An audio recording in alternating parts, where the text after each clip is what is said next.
j'ai envie de vous dire, allez, quels sont vos tops de la semaine? On va commencer par toi, David. Allez, commence. Quel est ton top de la semaine Pour aujourd'hui? moi, le mien, c'est le TFC. Donc, c'est pas mon club, hein, c'est plutôt le club d'Hugo. Exact. Mais le TFC qui crée l'exploit face à Liverpool en Europa League, tout Ouais, ils nous auront fait simplement. rêver, c'est clair. L'exploit, quoi. J'ai pas vu le match dans son intégralité, malheureusement. J'ai vu les best-of, mais il paraît que le match était super sympa, super émouvant dans son intégralité. M'a dit un ami toulousain. Donc, euh, donc super résultat, ça fait plaisir. C'est pour ça qu'on aime la Coupe d'Europe, hein. C'est pour ce genre de match. Exactement. Ça reste que un match de poule, mais c'est un sacré exploit quand même, hein.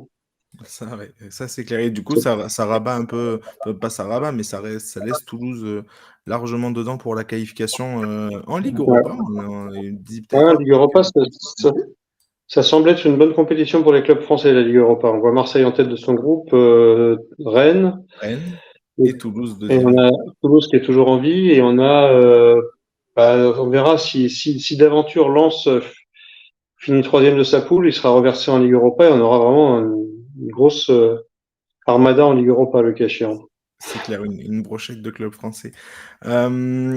Hugo, on passe à toi. Il a un peu, entre guillemets, volé, j'ai envie de dire, ton top, Ouais. mais David a un peu volé ton top. Mais allez, toi, j'imagine que tu en as un autre. J'imagine qu'on a eu beaucoup de sport cette semaine. Ouais, déjà, ouais, pour parler un peu du TFC, c'est vrai que ça fait plaisir. C'est un match qui restera dans l'histoire du club. Voilà, j'ai toujours grandi avec mon père qui me parlait de l'exploit de la victoire du TFC contre Naples, qui a battu le Naples de Diego Maradona au Stadium. Ben voilà, là, c'est le deuxième gros exploit, battre Liverpool au Stadium.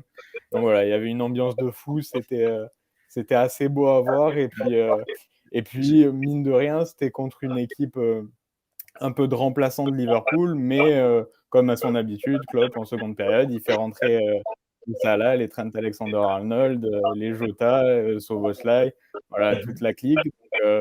Donc, au final, enfin, fallait aller la chercher, cette victoire, et il Ah non, fallait ça c'est sûr. tenir ce Même score. le Donc, scénario, non, tout était. ouais, ouais, C'est clair. incroyable. En plus, avec le suspense à la fin, avec la Mhm. VAR, tout ça.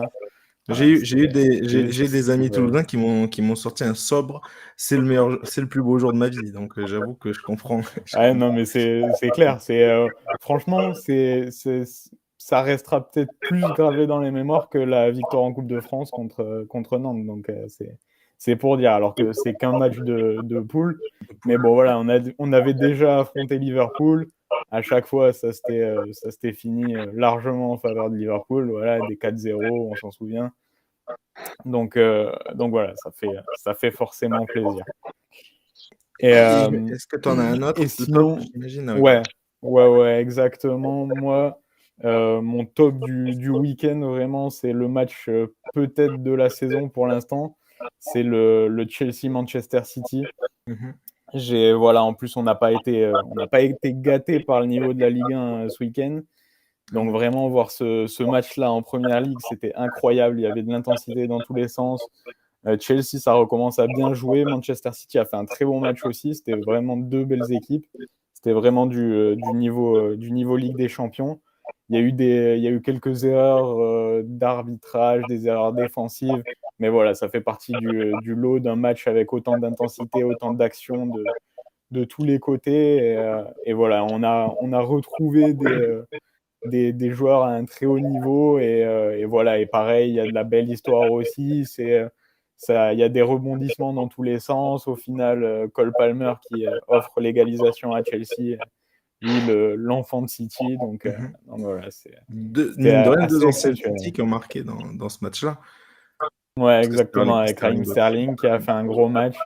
D'ailleurs, on a vu, il a célébré devant les supporters de City, il a célébré sobrement. Il y avait Jackson qui l'a harangué un petit peu à chambrer les supporters de City. Il est resté sobre, il a pas trop célébré quand même. Il a passé 7 ans, je crois, à Manchester City. Donc bon, voilà, c'est un club qui compte quand même pour lui. Exact. Ok. Mais Et puis, avant de lancer, dis-moi, oui, David, tu voulais réagir? non, deux choses, c'est que c'est vrai que ce Chelsea City, donc on rappelle que ça a fini en 4-4 quand même, Mhm, c'est ça. 8 Ouais. buts. c'est vrai que le contraste avec la Ligue 1 fait mal aux yeux, ça je te rejoins là-dessus. Et si je me suis dit la même chose en voyant ce match, je me suis dit, oh là là, si la Ligue 1 ça pouvait jouer comme ça tous les week-ends, on se régalerait. Et deuxièmement, l'autre truc qui m'a étonné, à la fin du match, je regarde les classements, donc 1-1, deux matchs, deux équipes très fortes et qui sont globalement un match nul que je qualifierais de logique et cohérent au vu de la physionomie du match. Et on regarde les classements, t'en as un qui est premier, l'autre qui est 10e. Donc là, il y a quand même un truc qui déconne, c'est que même City, en ayant déjà eu 2 défaites cette saison, est premier. Et à l'inverse, Chelsea, c'est une catastrophe comptable alors que ça joue bien, quoi. Ça y est, ça commence à jouer vraiment bien, Chelsea. Ce qui est marrant avec ce match-là, c'est que on a l'impression. Alors, ils avaient eu une victoire, donc ils ont battu Tottenham la semaine dernière. Donc, ils battent deux leaders 2 fois d'affilée. Chelsea, donc c'est pas rien. Donc, ils ont battu Tottenham et infligé la première défaite à Tottenham la semaine dernière. Mais voilà, on rappelle, ils ont fini à 9, Tottenham, si je ne me trompe pas.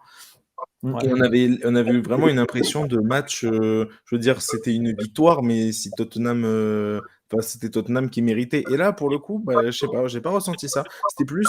La dernière fois, c'était une victoire qui avait un goût presque de, pas défaite, mais un goût bizarre. Et là, c'est un match nul qui a vraiment presque le goût d'une victoire pour Chelsea. Exactement.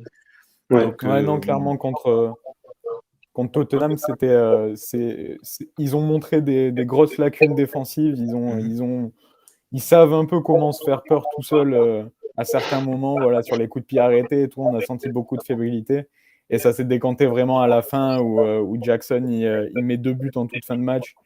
Et voilà, le score reflète pas du tout l'intégralité du match, quoi. Et ouais, alors que là, contre City, il y a vraiment eu un vrai match, quoi. Il y a vraiment eu 2 équipes au top et donc ça faisait vraiment plaisir à voir. c'est clair. Euh, Juste avant de continuer, David, on me dit dans le, enfin voilà, par message que chez toi ça a l'air de, comment dire, d'avoir un petit écho. Je sais pas trop s'il y a moyen de, je sais pas. Je vois en plus C'est je moi? vois moduler, ouais, c'est pour ça en fait. Je dis que je vois on m'a dit qu'il y a un petit écho et je vois moduler chez toi quand nous on Bon, parle. Je vois le son moduler. je vais aller chercher mes écouteurs pour régler ça. Ok, très bien. Bon, on continue rapidement. Ben moi, alors, je vais juste poursuivre avant de lancer Greg parce que je sais il va nous parler un peu de tennis. Je vais poursuivre dans le foot. Mon top, ben, forcément, j'en ai parlé à l'instant. C'était voilà, la victoire du Benfica dans le derby de Lisbonne, donc 2-1 contre le Sporting. Et pareil, et là aussi, on a eu un match, comment dire, à forte sensation puisque donc il y a eu donc victoire 2-1. Donc le Sporting a joué à 10 la deuxième mi-temps après un carton rouge de Inacio. Mais c'est surtout qu'il y a eu 2 buts donc dans les arrêts de jeu. 94e minute, João Neves marque et 97e minute, Tankstead du coup voilà sur la dernière action. Et en plus pareil, le but a été refusé d'abord puis accepté par la VAR. Enfin voilà, c'était des sensations mais complètement folles. Et on a vu des gens, mais ça arrive souvent quand il y a des buts dans les arrêts de jeu. Mais on a vu beaucoup de personnes, beaucoup de supporters qui étaient en train de quitter le stade et qui reviennent voilà, enfin, voilà, quand ils entendent le premier but, ils reviennent tous dans les tribunes et qu'il y a une grosse, entre guillemets, une cohue à l'entrée des tribunes. Bref, c'était des images vraiment, vraiment, vraiment marrantes à voir. Donc voilà, je voulais le citer rapidement. J'avais 2 autres tops, juste rapidement. Enfin, juste le fait que Zaïre Emery soit appelé en équipe de France, je trouve ça vraiment, vraiment génial. Je trouve, voilà, j'avais envie de citer ça. Et comme on va pas parler beaucoup de l'équipe de France, donc voilà, j'avais envie de le mentionner. Il a été appelé donc pour les matchs de Gibraltar et la Grèce, si je me trompe pas. Voilà, et donc il a 17 ans, il a 17 piges et voilà, il est déjà en équipe de France. Donc voilà, j'avais envie de le mentionner. L'autre top, c'est pareil. On parle pas beaucoup de NBA. Et là, j'avais envie de parler de NBA. Et surtout de rendre hommage à une équipe qui, moi, me fait enfin, qui me fait vraiment plaisir en ce début de saison, parce qu'on aurait pu en citer 1000 des équipes. Mais c'est Dallas. Voilà, ça joue vraiment bien au basket en ce moment. Ça a une défense vraiment intéressante. Et puis, Luka Doncic a un niveau juste de MVP en fait en ce moment. Il a 33 points, je crois, 8 passes, 8 rebonds. Enfin voilà, bref, c'était une boucherie, il est extraordinaire. Donc voilà, j'avais envie de les citer rapidement sans rentrer plus dans les détails, voilà, j'avais plein de tops, mais j'avais plein de choses à dire, plein de choses à dire ce week-end. Du coup, Greg, on termine par toi. Quel est ton top de la semaine? Bah, moi, mon top, ça va concerner le tennis. On va peut-être un tout petit peu en parler, puisqu'il y a le Masters, mais dans cette émission, on va plus parler de football. Donc, le tennis et nos Français, parce que bon, on les a assez critiqués, et il faut les féliciter quand ils font des belles perfs. Donc, la saison est là. Bon, il y a encore le Masters, mais la saison est terminée. Le classement donc, final est entériné. Et on a donc Adrian Manarino qui a remporté un titre à Sofia, donc son troisième de la saison, après Newport et Astana. Sofia en Bulgarie. Et on a également Hugo Humbert qui a remporté le tournoi de Metz. Et c'est-à-dire que en fait, c'était assez intéressant parce que il y avait un mano à mano entre les deux pendant toute la semaine. C'est-à-dire que celui qui allait aller le plus loin dans le tournoi, dans son tournoi, donc Sofia et Metz, allait être numéro 1 français, donc intégrer le top 20. Et au final, les deux ont gagné, donc c'est bien. Ils se sont entre guillemets un petit peu tirés la bourre. Ils sont un petit peu tirés la bourre. Et donc, les deux ont gagné. Donc, c'est Hugo Humbert qui donc, est aujourd'hui top 20. Donc, c'est pas mal. Et Manarino qui est top 22e mondial. Et les deux, c'est ça la bonne nouvelle, c'est que les deux joueurs, Manarino et Humbert, seront tête de série pour l'Open d'Australie en début d'année. Donc, je voulais le souligner et les féliciter parce que voilà, on a eu notre équipe de France, que ce soit chez les filles ou chez les garçons, c'est compliqué dans le tennis. Donc voilà, quand ils font des bons résultats, il faut le dire. Et voilà. Très bien, c'est noté, c'est clair. On n'a pas souvent comment dire, la possibilité de les mettre dans les tops, le tennis français, mais c'est bien de le faire quand c'est possible.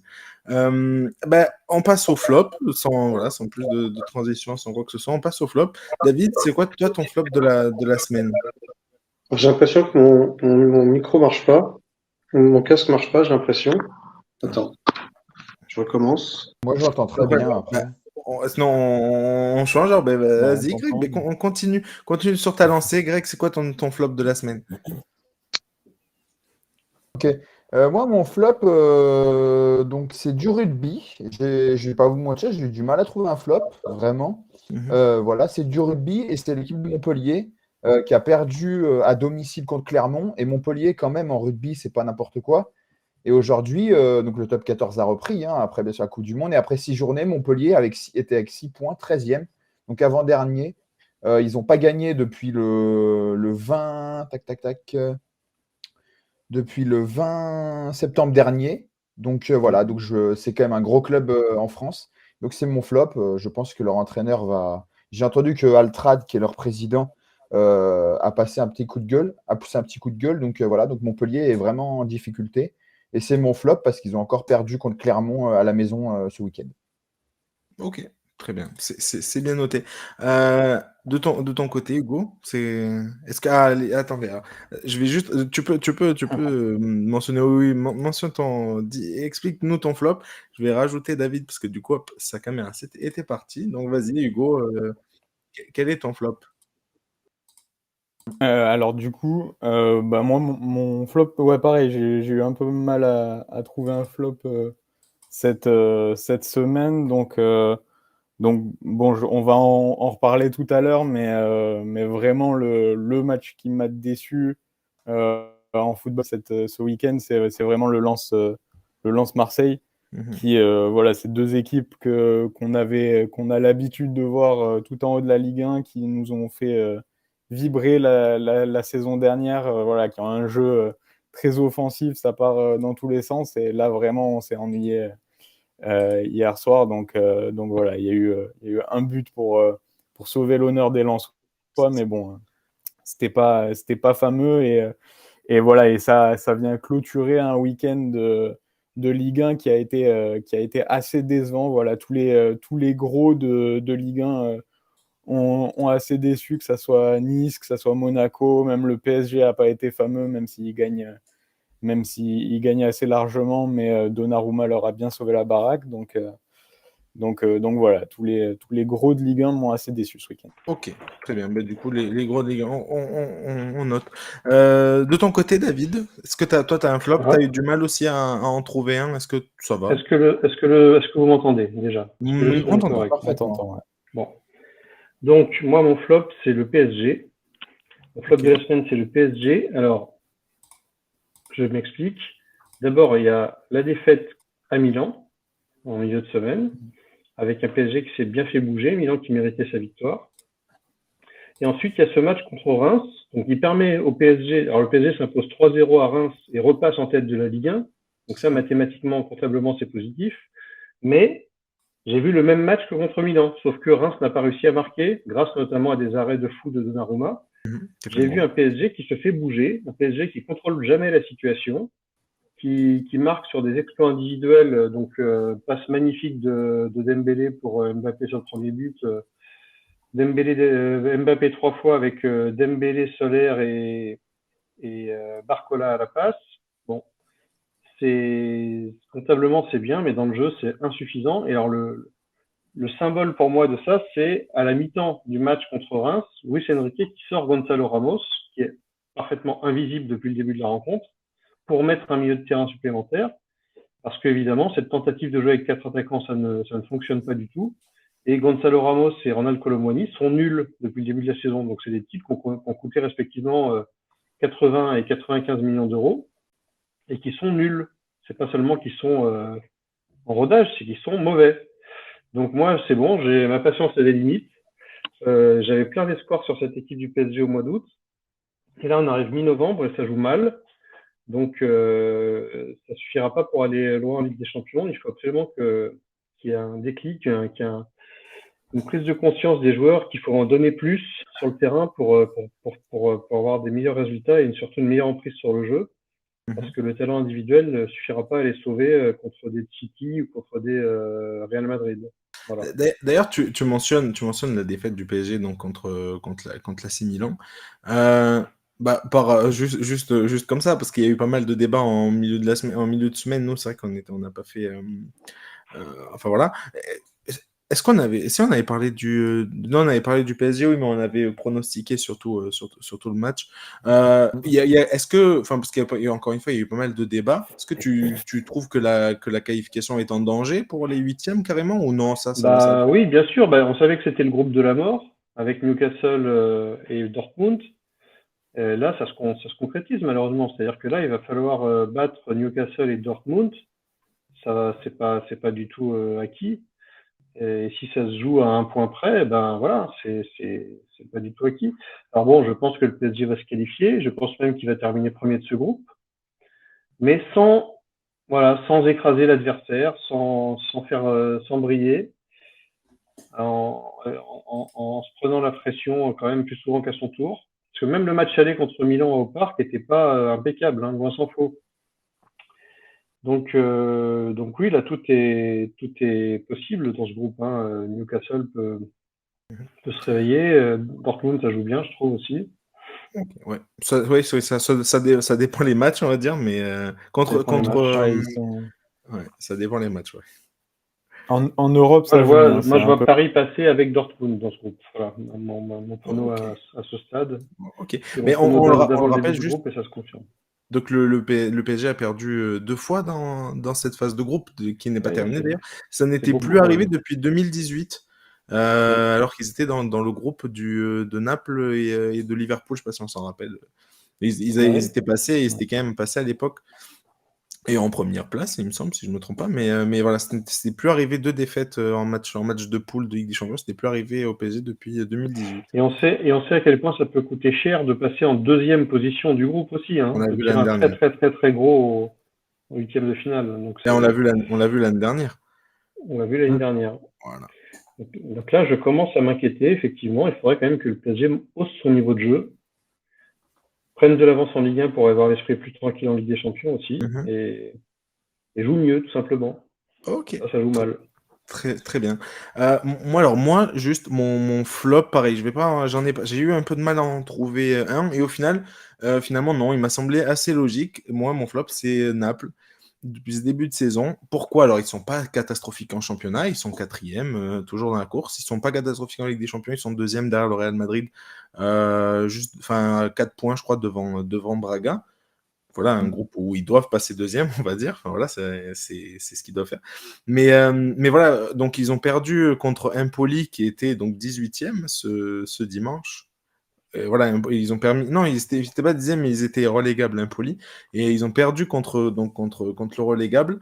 Rudy Garcia va se faire limoger, normalement, logiquement. Mais c'est pas vraiment mon flop, c'est pas vraiment Rudy Garcia en soi. C'est plus un. Comment dire?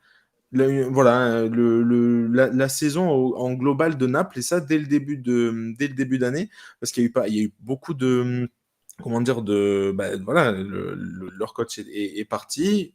De Laurentiis a voulu prendre Rudy Garcia. Bon, le choix, je sais pas trop ce que ça vaut réellement, mais je veux dire, voilà, le choix là, il est pas payant là. Il est déjà en danger. L'équipe annonce qu'il va être limogé là dans les prochains jours, les prochaines heures.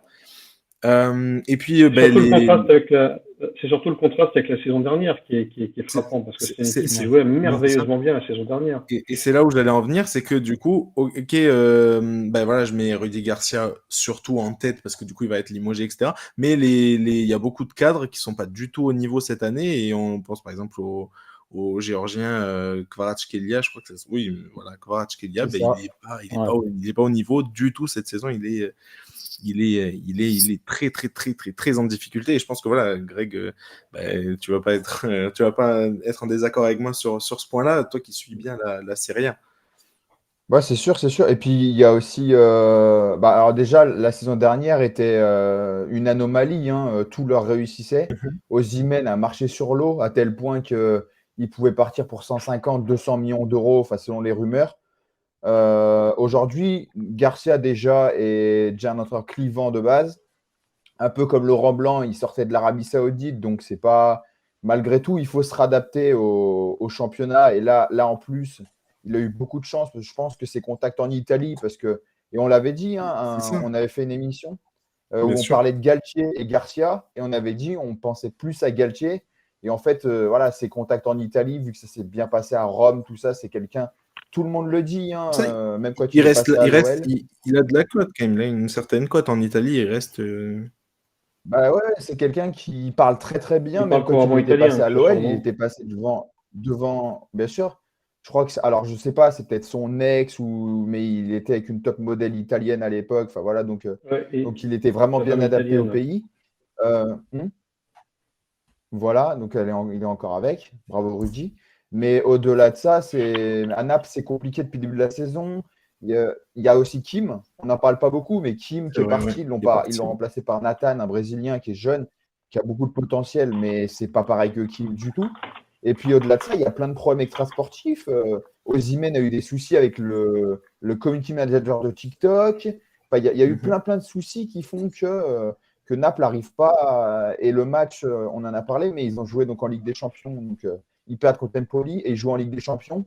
Et ils ne sont pas foutus de battre l'Union Berlin, qui est catastrophique. Ils ont encore pris 4-0 contre 18e. Leverkusen, qui marche 18e de sur l'eau, certes. Bundesliga, ils sont Mais derniers. l'Union Berlin, c'est très compliqué avec la Ligue des Champions. Ouais, mais ils ont Voilà, c'est Bonucci en ça. Donc, c'est défense. très compliqué. Ils n'ont pas Ça fait réussi à peur à battre Naples. l'Union Berlin. Comment? Ils ont Bonucci en défense, ça fait Donc, peur aux Napolitains. c'est pour ça. Donc, ouais, bah, il est revenu en Italie justement. Et non, mais c'est compliqué. Et Garcia, de toute façon, la dernière trêve, de toute façon, Garcia, c'est simple, chaque trêve, il est menacé. Voilà. Donc là, il y a Antonio Conte qui est dans la liste. Je Moi, ne suis j'entends. pas sûr que ça se fera, Ouais, mais j'ai vu qu'il y a Igor apparemment, Tudor, par J'ai contre, entendu. Ouais. qui ouais. était plus proche que Conte. Conte a dit non. Donc peut-être Apparemment, qu'il va sauter et c'est ça. sincèrement, Selon il les. mériterait. Oui, Hugo. Ouais, selon les dernières rumeurs, Mince, en on n'a pas gros, entendu. ça disait qu'il serait limogé ce lundi. Mhm. Et a priori, du coup, c'est plutôt Tudor qui tient la corde. Et ouais, ça parlait aussi apparemment, De Laurentiis aurait essayé de recontacter Antonio Conte, qu'il avait déjà contacté à la trêve précédente et qui avait refusé de venir à Naples. et il aurait refusé une nouvelle fois. Donc voilà, c'est plutôt Tudor qui est en tête. Igor Tudor. Ok, Igor Un Tudor. ancien de l'OM qui va remplacer un autre ancien de l'OM. C'est vrai. C'est ça, Et exactement. qui connaît aussi très bien le championnat parce qu'avant Marseille, il était allé à Las Vérone C'est ça. et il Ouais. avait fait du bon boulot. Donc voilà, donc ce serait, je trouve, un choix aussi cohérent. Voilà. Mais Ouais. Garcia, depuis le C'est début, alors c'est pas lui forcément, mais autant avec Spalletti, c'était très, très intéressant. Il n'y avait pas de soucis, enfin, du moins, les résultats cachaient les soucis, mais là, il y avait pas mal de soucis extrasportifs, notamment avec Osimhen, qui est ton meilleur buteur, qui, comme par hasard, n'est pas au même niveau que l'an dernier, donc il faut se poser des questions. Et donc voilà, donc c'est pour ça que je pense que. Et de toute façon, ils n'ont pas non plus, comme on a dit, ils n'ont pas fait non plus un recrutement exceptionnel. Ils ont perdu pas mal de joueurs, même Mhm. s'ils ont gardé Gvicha, Kvaratskhelia et Osimhen. Mais comme j'ai dit, en défense, c'est compliqué. Kim est parti et il faisait vraiment du bon boulot.